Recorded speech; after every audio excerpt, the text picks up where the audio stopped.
Muchos religiosos solo piensan que lo único que decepciona a Dios es nuestro pecado. Y definitivamente cuando fallamos y pecamos y tomamos decisiones que van en contra de lo que es el deseo de Dios para nuestra vida, Él no encuentra agrado. Pero el pecado ha sido resuelto en la cruz del Calvario. Y aquellos que le hemos entregado nuestra vida al Señor y que ya hemos salido de esa vida pecaminosa, que tratamos de corregirnos cada vez más y que tratamos de mejorar en nuestra relación con Él, lo único que nos queda ahora es crecer, es movernos hacia adelante para alcanzar el propósito que Dios tiene para nuestras vidas. Es por esa razón que no tan solo a Dios le decepciona el pecado, sino también nuestra falta de fe.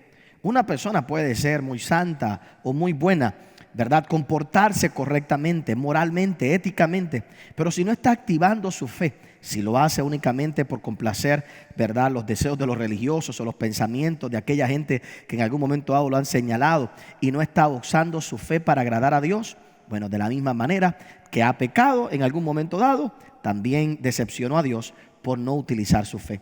Dios quiere que en el día de hoy tú puedas hacer todo lo que Él quiere que tú seas y que logres alcanzar cada una de sus promesas. Es por eso que uno de los desafíos más grandes que Dios va a poner en tu vida es el desafío al sacrificio. Cuando nos atrevemos a sacrificar y aceptamos las demandas que Dios pone en nosotros y entramos en ese grado de fe, nuestra vida cambia para siempre. Quiero que disfrutes de este poderoso mensaje, parte de la serie Desafío.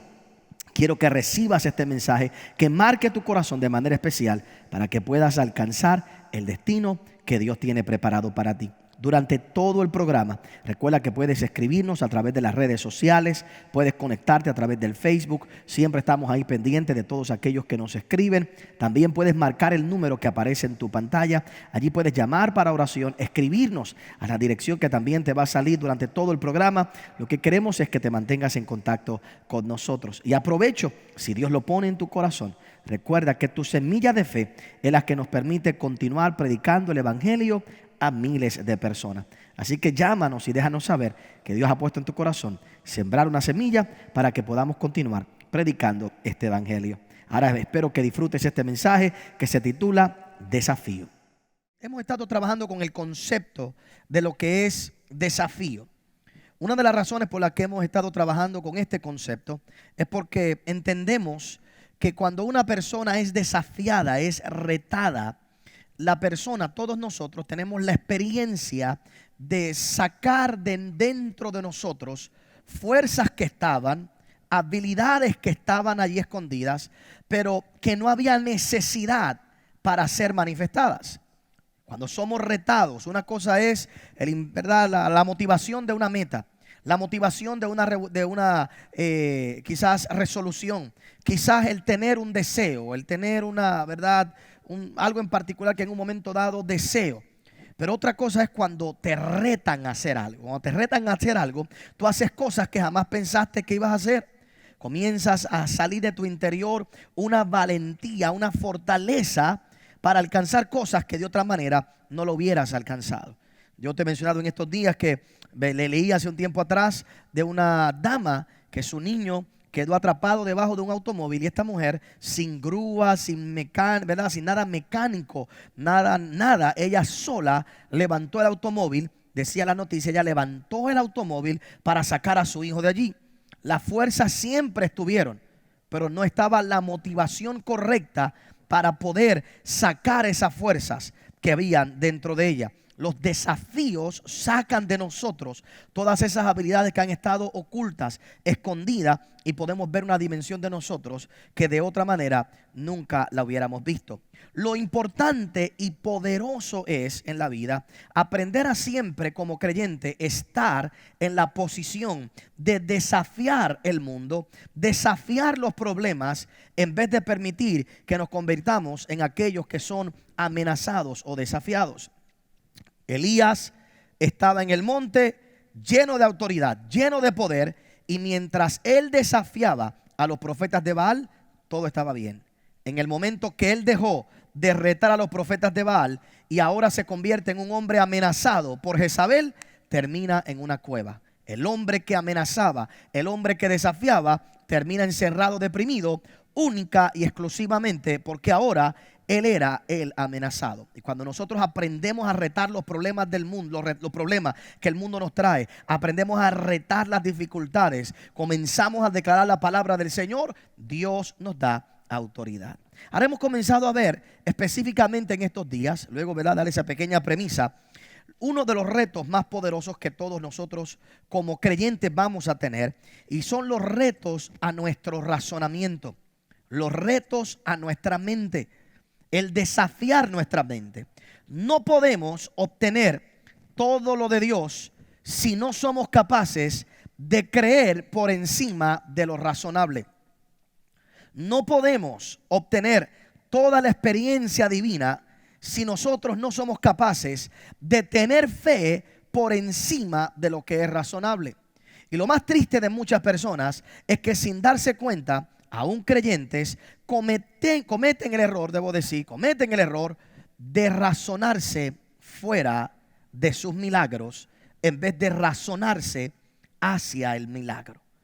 Si usted me permite, en esta hora, ¿verdad?, voy a dar un poquito de repaso de cosas nuevas de lo que hablé el domingo en la noche, para que usted pueda recibir toda esta revelación que a mí me ha impactado mucho. Pero comienzo contándote que esto que estoy compartiendo en estos días surgió de un momento aquí en el altar, en un momento donde tuve una experiencia muy interesante con el Señor, aquí en el altar.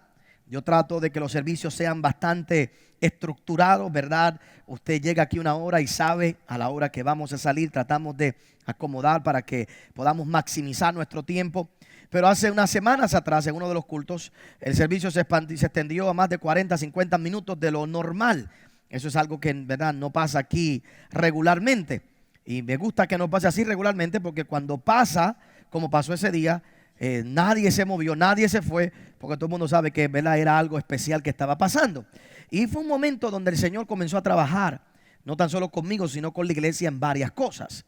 Pero ese día, mientras estaba yo en el altar, una de las cosas que, ¿verdad?, sentía y pensaba en mi interior y me dio un grado de tristeza, fue el sentirme que de alguna manera u otra había decepcionado a Dios en algo en particular. Que había decepcionado a Dios en algo en particular, y específicamente por no sentir en mi corazón, y la batalla en mi corazón era, ¿verdad?, aquí en mi mente diciéndole: Señor, no te creí lo suficiente. No te creí lo suficiente. Me retaste, ¿verdad? Y es algo que con lo que he estado trabajando, es algo muy personal, ¿verdad? Y le decía: Señor, no te creí lo suficiente. Usted ve, los creyentes tenemos que entender que nosotros no decepcionamos a Dios con nuestros pecados.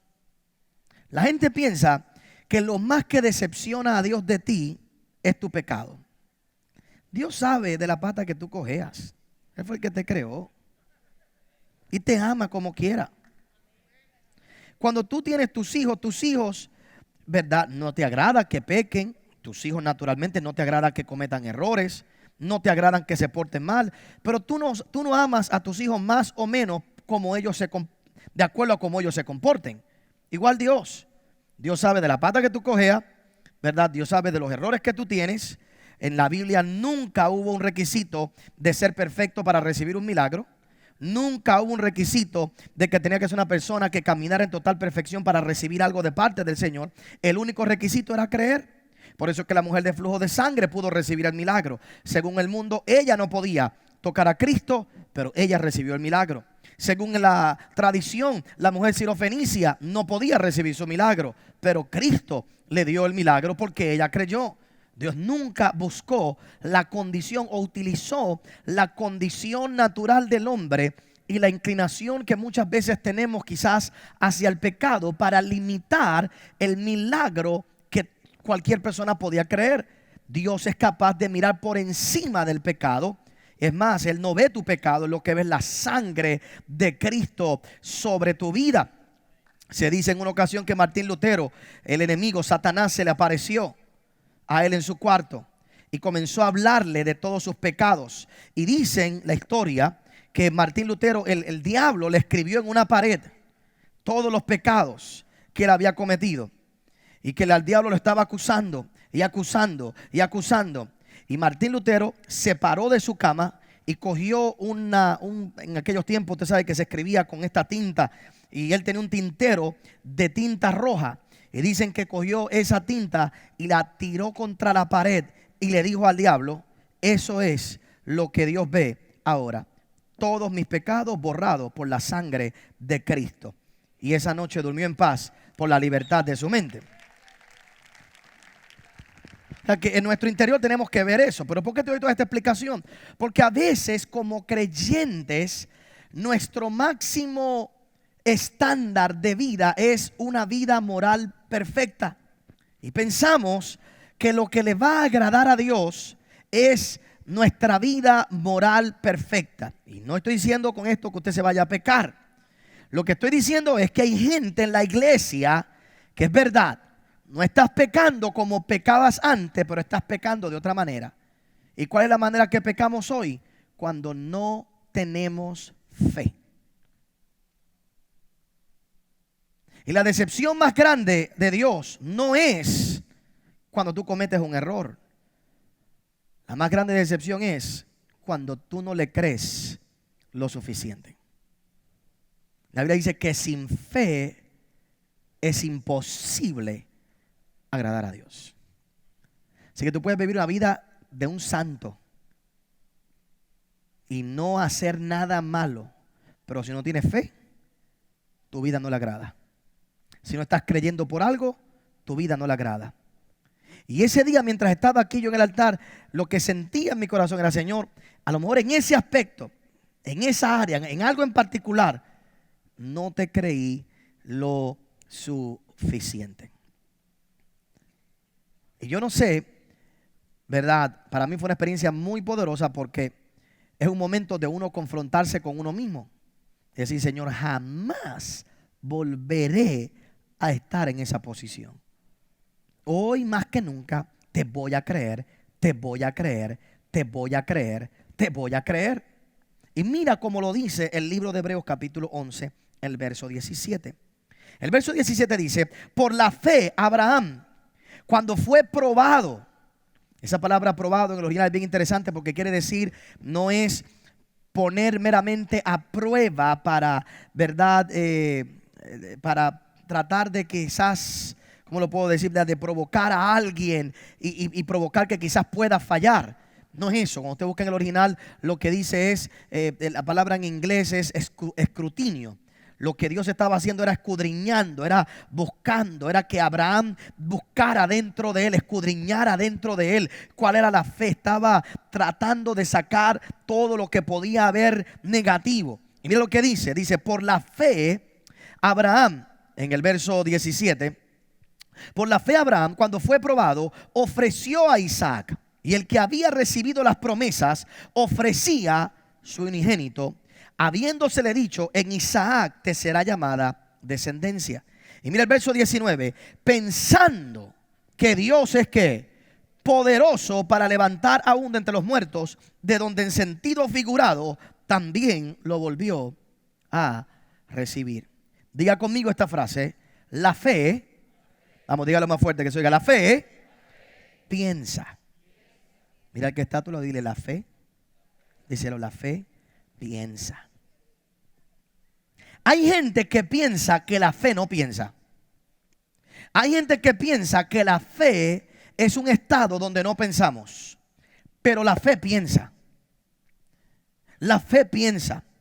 Cuando Dios le pide a Abraham, a Isaac, le pide lo más grande que él tiene. Si usted va a Génesis 22, como vamos a ir ahorita, y vamos a ver un detallito ahí en esta hora, usted se va a dar cuenta que Dios le dice: dame a Isaac, tu hijo, tu único hijo, a quien tú amas, para que no haya duda, este es el que quiero.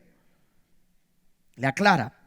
Aquí en Hebreo se nos dice, ¿sabes qué? En Isaac se le habían dado a Abraham muchas promesas.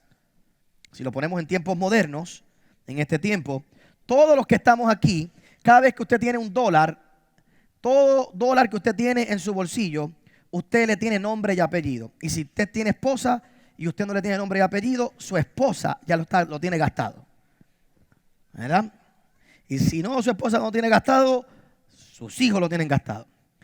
Pero cada dólar que nosotros tenemos tiene nombre y apellido. Tiene ahí algo que nosotros hemos determinado. Con esto vamos a hacer esto. Con esto vamos a hacer esto. Usted tiene $100 hoy y puede ser que usted lo haya determinado para esos $100 para comprar un televisor, por ejemplo, ¿verdad? Y ahora usted dice, con estos $100, por decir un número, ¿verdad? Yo voy a comprar ese televisor. Cuando usted viene aquí al altar y entrega esa ofrenda de $100, usted, lo doloroso no es entregar los $100. Lo doloroso es entregar los planes que yo había hecho con los 100 pesos. Entonces ahí es que viene la batalla de la mente. Porque la mente te dice, qué tonto, qué estúpido. Fonte sacó el billete de 100 como quiera. Tú que dijiste que nunca te lo iba a sacar, te sacó. Ese Fon es listo, qué grande es, que, ¿verdad? Y se te daña la cabeza. Pero tu molestia no son los $100. Tu molestia es que ahora tienes que posponer el televisor. Tu molestia es que ahora no sabes de dónde va a venir el televisor, porque tú pensabas que el televisor venía de los $100 que tienen. Eso fue lo que le pasó a Abraham en un momento dado. Cuando Abraham entrega a Isaac, Abraham está entregando todos los planes que él había hecho con Isaac. Pero la Biblia dice que Abraham pensaba, Dios es poderoso. Dios es poderoso. Dios es poderoso para levantarlo. Dios es poderoso para levantarlo. El desafío es sacrificar y seguir pensando que Dios es poderoso. El desafío es traer los $100 y decir, Dios es poderoso de darme el televisor. Y no tan solo es poderoso de darme el televisor. Y cuando la mente me dice que me cogieron de tonto, yo le digo a mi mente, mira, Dios no tan solo me va a dar el televisor, Dios me va a dar el dinero para pagar el cable y para pagar el premium package. Y me va a dar la electricidad para yo poder pagar, para yo poder ver el televisor. Y Dios es poderoso para hacerlo. Y Dios puede hacerlo. Pero ¿de dónde va a salir? Dios puede sacarlo de donde sea. Yo me voy a pensar que Dios es poderoso. Dios es poderoso. El desafío es, ante todo sacrificio que yo tengo que hacer, siempre pensar que Dios es poderoso. Dios es poderoso. Dios es poderoso aún para levantarlo de entre los muertos, para darme la victoria. Ahora, hasta ahí estamos bien. Porque en nuestra vida de fe, cuando somos desafiados por Dios, es duro creer a veces. Pero cuando yo venzo mi mente, la pregunta es, ¿cómo le hago creer al otro que está involucrado conmigo? ¿Me explico? ¿Cómo yo le hago entender a Isaac lo que Dios me pidió? ¿Y cómo yo le hago entender a Sara lo que Dios me pidió? Porque si primero me tengo que convencer yo, y me es difícil convencerme a mí, ¿cómo ahora yo voy a convencer a otro? Fíjate que María aceptó fácil lo que Dios le dijo. Hágase como tú has dicho. Cuando María trató de explicarle a José, José salió corriendo. José salió huyendo. Y Dios tiene que explicarle a José para que José crea, no entienda, porque no hay forma de entenderlo, es creerlo. Para que José crea que María no se acostó con nadie. Usted no cree, hermano, vamos a hablar aquí a calzón quitado. Usted ve esa barriga crecer y usted dice, el Espíritu Santo. Y usted ve esa criatura nacer y usted está mirando la foto de su primo, del otro, porque algún gen tiene que haber por ahí. ¿Usted no cree que es un hombre de fe el haber tenido que batallar en su mente toda su vida creyendo lo que Dios le dijo, confirmando lo que María, y no había forma en que María le explicara a José? Y el reto de muchos de nosotros muchas veces no es tan solo yo creer, es como yo logro que otros crean lo que yo he creído. Porque cuando se lo digo a José, sale corriendo. Si le digo a mi esposa, si le digo a Sara, imagínate, si usted que conocemos la historia, cuando Dios le dijo a Abraham que Sara iba a tener un hijo, Sara lo escuchó y se rió. Sara se echó a reír. Sara no lo creía. Ahora Dios le dice. Y hermano, lo primero que tenemos que ver con esto es, oiga bien, para que lo vea en esta dimensión, es que la primera batalla que hay cuando tú tienes que trabajar con otros para poder hacer lo que Dios te pidió, es que los otros te van en su mente a pensar, ¿quién se cree este o esta que Dios le puede hablar así? O sea, ¿por qué Dios no me habla a mí así? O sea, la primera batalla que hay es cuando tú le dices algo a alguien así de esa forma.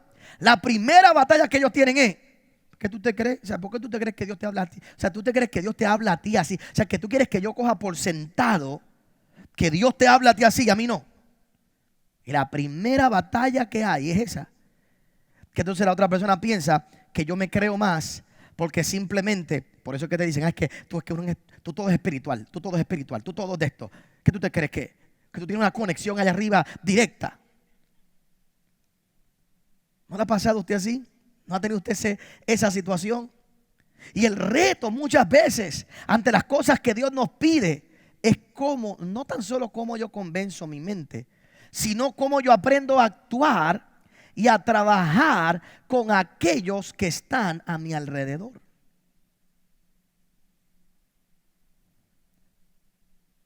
Para que ninguno de ellos pueda tener una mayor influencia en mi vida que lo que Dios es en mi vida.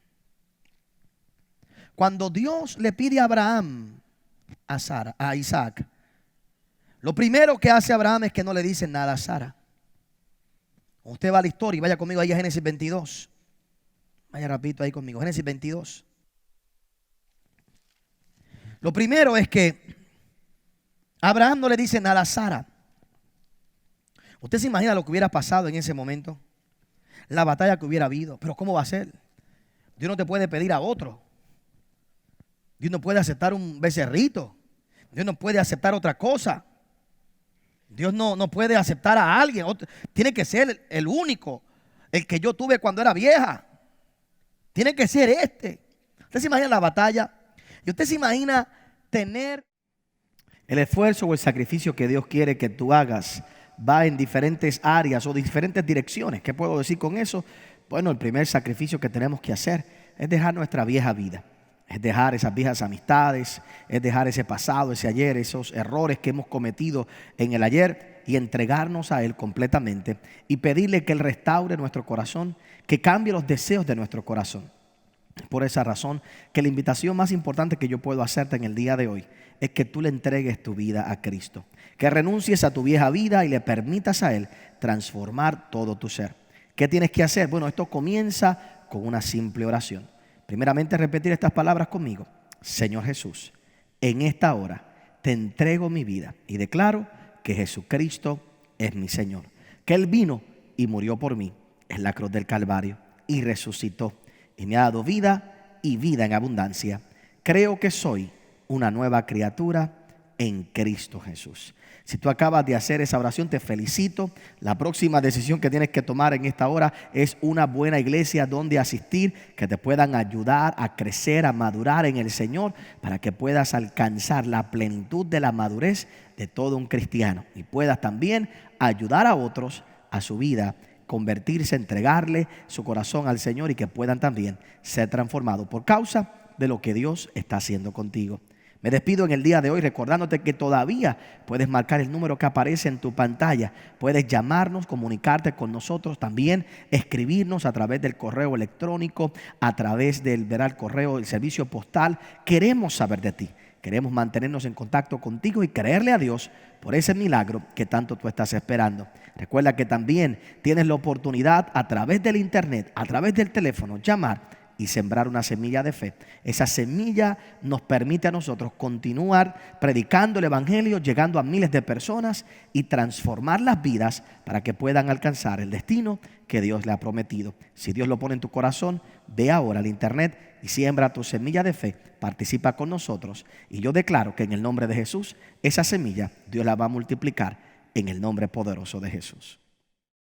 Conéctate con nosotros en la página de internet otonielfont.com, YouTube, Twitter, Facebook, Instagram.